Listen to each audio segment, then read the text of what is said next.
Magandang araw mga troopers. Welcome back to our channel. Bago ang lahat, shoutout muna kay Edge Cruz and Da Felix ng Pasig City at kay Dr. Alex Jan Tadeo at kay Lester Brown ng San Jose, California. Isa pa shoutout na rin kay Ma'am Ces and Ma'am O ng Philippine Colleges of Health and Sciences Department of Occupational Therapy at kay Boom Boom Villanueva ng Japan. 1 piso non-magnetic. Ibig sabihin nun, hindi naman magnet. Ang komposisyon to ay copper nickel na may weight na 6.1 grams na may diameter na 24 mm at ang thickness nito ay 1.75 mm at ang obverse naman nito ay si Rizal at ang reverse ay bank of seal.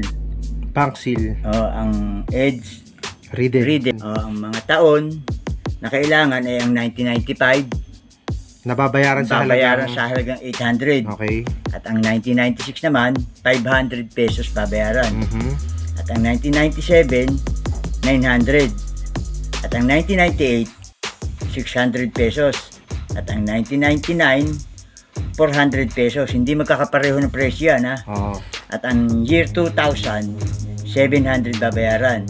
At ang 2003, 300 pesos. Ulitin natin, uncirculated po ang kondisyon na hinahanap. Isang piraso lang po bawat taon na nabanggit ang aming. Meron kayo na nasabing mga barya at gusto niyo ipakita at ibenta sa amin, pwede niyong panoorin to.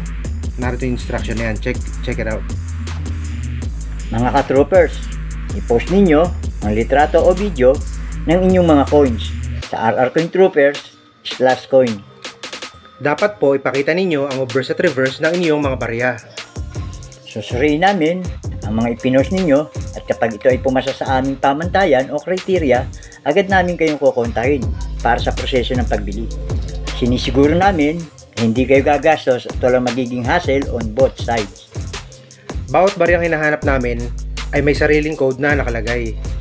At importante po na i-like ninyo ito sa ipopost ninyong picture upang hindi magkalituhan.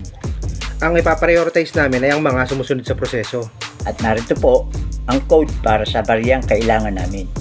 RR113947.